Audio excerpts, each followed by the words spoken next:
ये केवल एक ट्रस्ट पर आरोप नहीं है, ये करोड़ों करोड़ों राम भक्तों के भावनाओं पर आरोप है।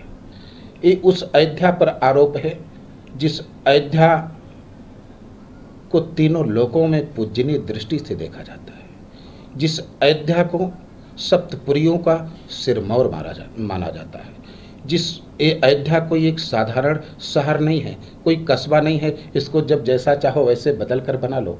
ये मानवीय सृष्टि के प्रणेता महाराजा मनु ने इस धरती का निर्माण किया है। मनुना मानवेंद्रेण या पुरी निर्मिता स्वयं स्वयं मानवीय सृष्टि के जिससे नर सृष्टि उत्पन्न हुई, महाराजा मनु प्रथम यहाँ के सम्राट हुए और उन्होंने इस नगरी का निर्माण किया। महोदय, मैं ये बताऊं आपके चैनल के माध्यम से देशवासियों को कि अयोध्या केवल भगवान राम की जननी नहीं है, अयोध्या भगवान राम की जननी तो है, ये संस्कारों की जननी है।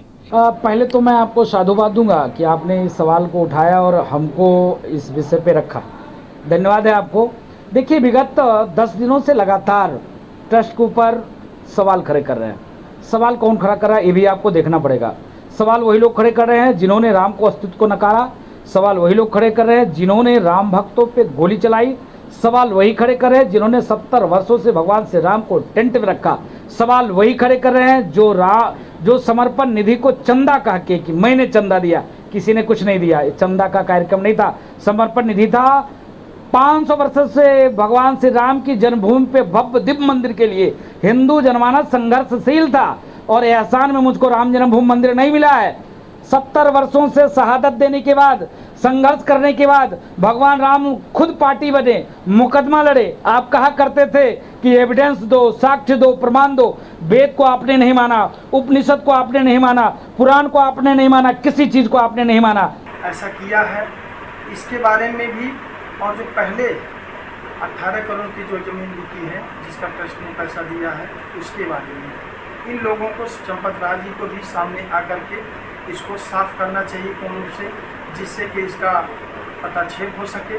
जो भी विपक्ष इस तरह से आरोप लगा रहा है, इससे सरकार की भी छवि धूमिल होती है और राम मंदिर में जिन भक्तों ने, जिन गरीब असहाय निधि पूंजीपति जिन लोगों ने भी सहयोग दिया है, कहीं न कहीं उनकी भी मांग है कि इसका पटाक्षेप होना चाहिए, इसकी जानकारी होना चाहिए। वो भगवान राम के राम मंदिर के लिए दिए हैं, न कि उस पैसे का दुरुपयोग हो।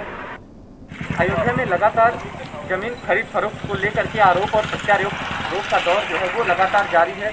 ट्रस्ट के ऊपर जो विपक्ष है और विपक्ष में बैठे हुए जो लोग हैं वो लगातार ट्रस्ट के ऊपर आरोप लगा रहे हैं। इस वक्त हम उसी ज़मीन पे मौजूद हैं। थोड़ा सा जूम करके और दिखाएं। ये वही ज़मीन है जिसको ले करके जो है लगातार ट्रस्ट के ऊपर आरोप लग रहे हैं और इसमें भारतीय जनता पार्टी के जो मेयर हैं और उनके जो भांजे हैं, उनके जो शामिल होने की जिस तरीके से बातें निकल के आ रही हैं, जिस तरीके से भाजपा की इस पूरे मामले में टिप्पणी हो रही है, क्योंकि भारतीय जनता पार्टी का एक मेयर इसमें शामिल है और मेयर का भांजा शामिल है। इसी पे एक साहित्यकार ने जो है लिखा है अभी कि अगर हमारे भी मामा मेयर होते, अगर हमारे भी मामा मेयर होते तो अयोध्या की हर ज़मीन में हमारे भी शेयर होते। ये कहीं ना कहीं चरित्रार्थ, ये लाइनें जो हैं वो साफ तौर पर चरित्रार्थ होती हैं, क्योंकि जिस तरीके से धांधली का जो आरोप लग रहा है ट्रस्ट के ऊपर और ट्रस्ट की जो चुप्पी है वो कहीं ना कहीं बड़े सवाल खड़े करती है। अयोध्या से कैमरा पर्सन शुभम पासवान के साथ सूरज सिंह, के न्यूज़।